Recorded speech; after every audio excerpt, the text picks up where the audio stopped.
Mic check 1 2. It's the Y2K collector, and it never fails. Every time I say that it's getting dry, I wind up getting a stack of free games from GameStop. You can't make this stuff up.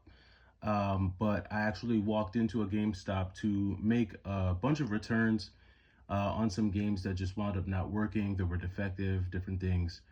And while I was there was a dude who was actually in the middle of trading in a bunch of games.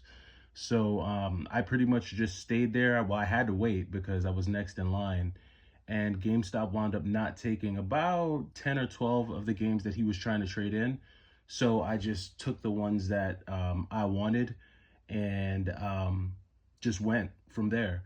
So I'm going to show you the games that I picked up, but I also want to talk about something that every collector should do before they spend any significant amount of money on any video game pickups. And that thought was really inspired by a comment that I got from my channel. But first, let's go through these pickups. So again, these were all free. The first game that I got in this free batch was NBA Live 2005. Some of these I picked up just to be able to do a case swap, but I was actually dumb in picking this one up for a case swap because this is a live game. And these stickers are really difficult to get off. So I don't know if I'll really be able to use this for much of a case swap. This may just go into the war chest of just junk games that I trade. I'm not sure what I'll do with this, but NBA Live 2005 on the Xbox, old Carmelo Anthony back in his Denver days. That was one. This next pickup I may use as a case swap. So I picked up this Driver 2. The dude who was trading in the games, I guess GameStop didn't take Driver 2, which is weird because I feel like I've seen Driver 2 on their website, on their retro store, but they weren't taking it today. And so I went ahead and took this one. I took this because one, I may just play this for nostalgia's sake. I do remember this game like in high school, I want to say, like in the middle of high school. I remember having a friend that was really into Driver, he really liked the Driver games. I was never really into the Driver games. The only racing game that I got into was Need for Speed 3, and I used to play that on the Need for Speed 2 and I think Need for Speed 3, and I played that on the PC more than anything else. So when I was really young, we had Nintendo, Sega Genesis, and then Super Nintendo, and then PlayStation. And then my older brother moved out and there was no more video games. Well, not until my oldest brother got me my original Game Boy. But then like in my teens, so this was like around the time of like America Online and stuff like that. In my early teens, I would say even preteen, because like between 11 and 12, that was when I started like using the computer. We got our first computer, and I used to get like computer games from Radio Shack. And so that was when I started to play like some racing games, Moto GP, Need for Speed 1 and 2, Earthworm Jim on the PC, which plays a lot like Earthworm Jim on Sega CD, but that'll be another topic for another day. Tomb Raider, I had Tomb Raider 1 and 2 on the PC. So a lot of the games that people were playing on like PlayStation and stuff, I was really playing on like the PC. So anyway, I saw that to say that I wasn't really into driving games that much, more so on the PC, but I took this one because I will actually be able to use this case for a swap and swap this out with the case that I have for Xenogears. So I have Xenogears on the PlayStation 1, and my Xenogears case is broken. I'm not sure how it got broken, but it's like broken right at this hinge right here. So this will more than likely be a case swap for Xenogears. And then once I do the case swap, I'm not sure if I'll keep it. This may also just go into a bin for trade bait.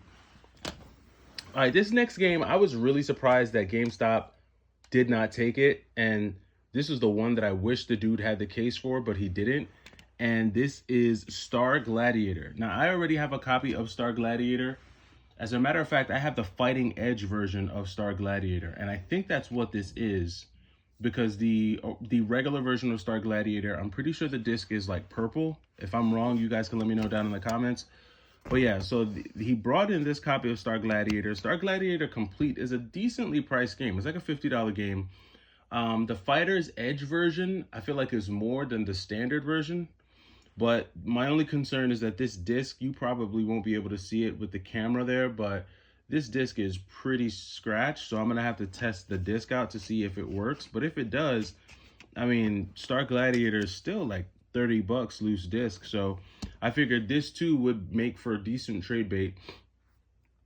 At the very least, I'll be able to get something for it in a trade. So I picked up that copy of Star Gladiator. Then we got this Scrabble game on the PlayStation 1. I don't know who would buy Scrabble on PlayStation. Man, this had to be like a 99-cent purchase or something, but and of course this is the one that's complete and in like the best condition, Scrabble, right? So Scrabble on the PlayStation 1, this was also a free one. Then they had Celebrity Deathmatch on the Xbox. This is actually super nostalgic. I almost want to keep this just for nostalgia's sake.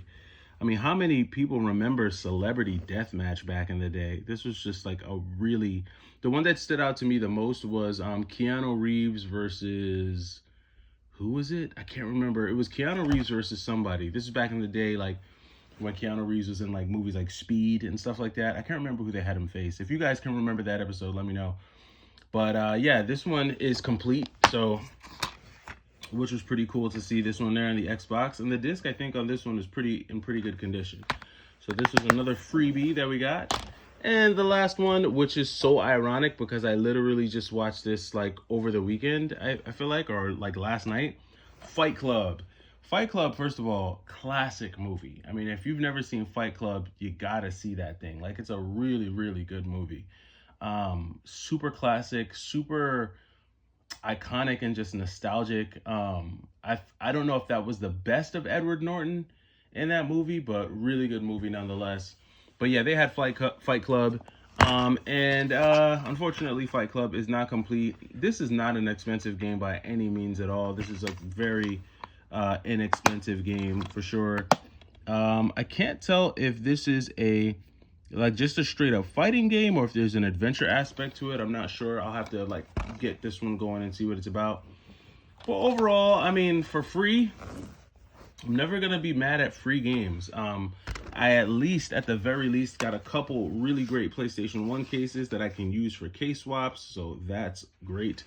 And then I've got some trade bait in Star Gladiator. So not too mad at what I was able to get for free from GameStop. It's been a while since I'd gotten some free stuff, so this is pretty cool. Now, the last thing I want to talk about is something that I think all game collectors should do before they spend any significant amount of money on games. And this thought came about from a comment that I got from someone on a video that I did where I talked about like how there aren't as many retro game collecting content creators out there, not as much as there used to be.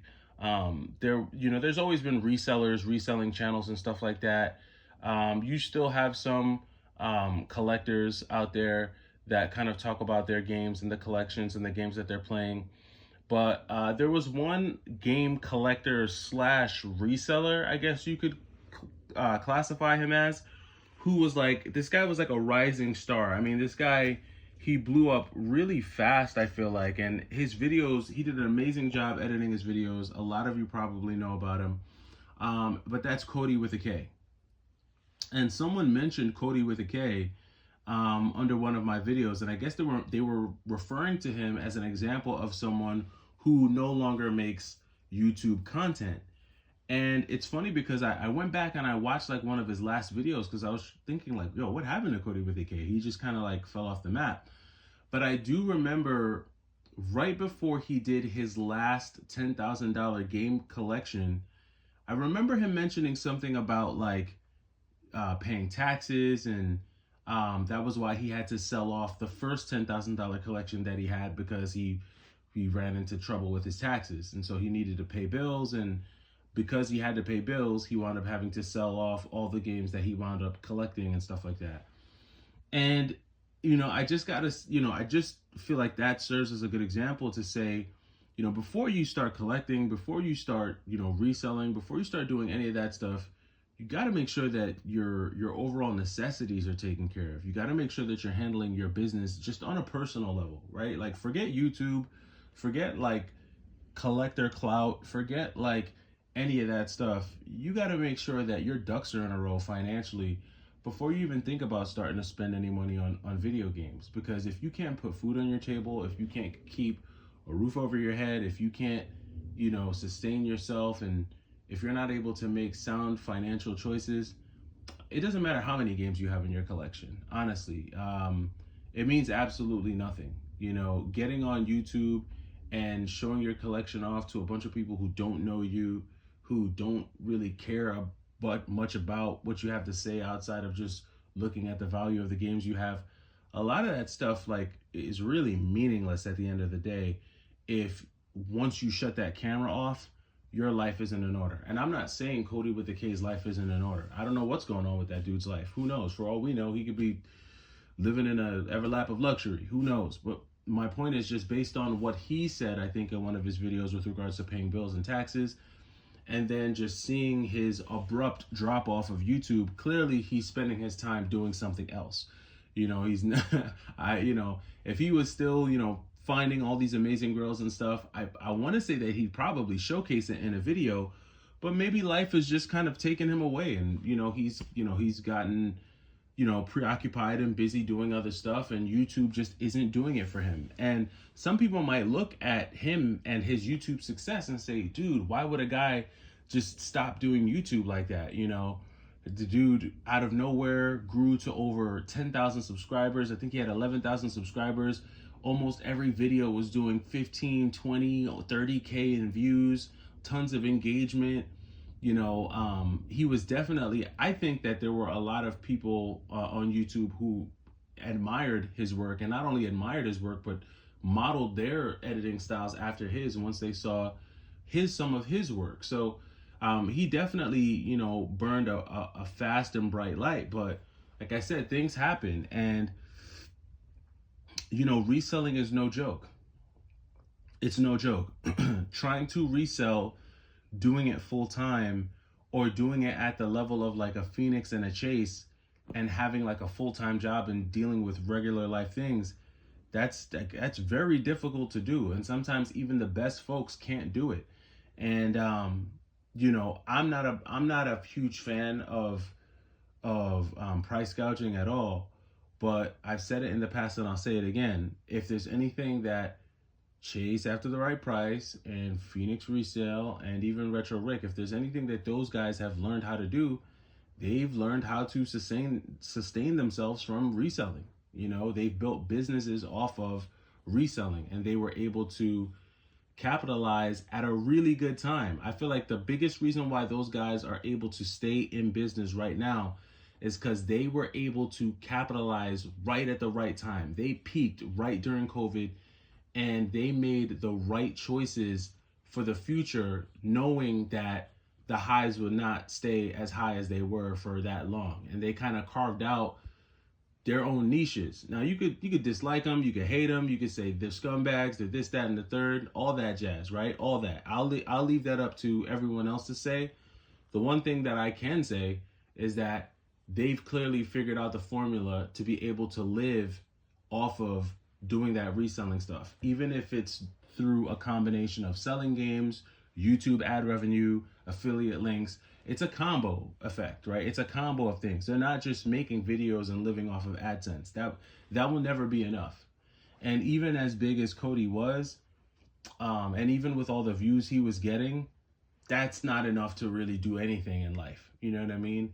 25,000 views, or even like 100,000 views a month. That might, depending on, I don't know, that might be what, a thousand, $1,000, $1,500. Look, even if a person is making $2,000 a month off of YouTube, you can't live off of that, right? $2,000 a month is only $24,000 a year. I don't know what you're gonna do with $24,000 a year.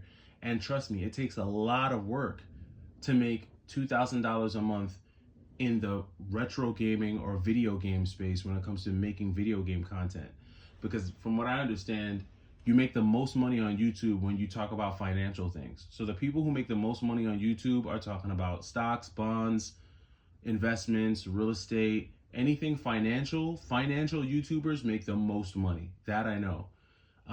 Everyone else, I mean, it's pretty much average, right? It's like you're not going crazy. So within the retro gaming and YouTube space, you have to be doing serious numbers to even try and crack like six figures. Um, yeah, it's definitely not all peaches and cream. So I say all that to say that keep the main thing the main thing. Go get a job if you don't have one. Make sure your house is in order.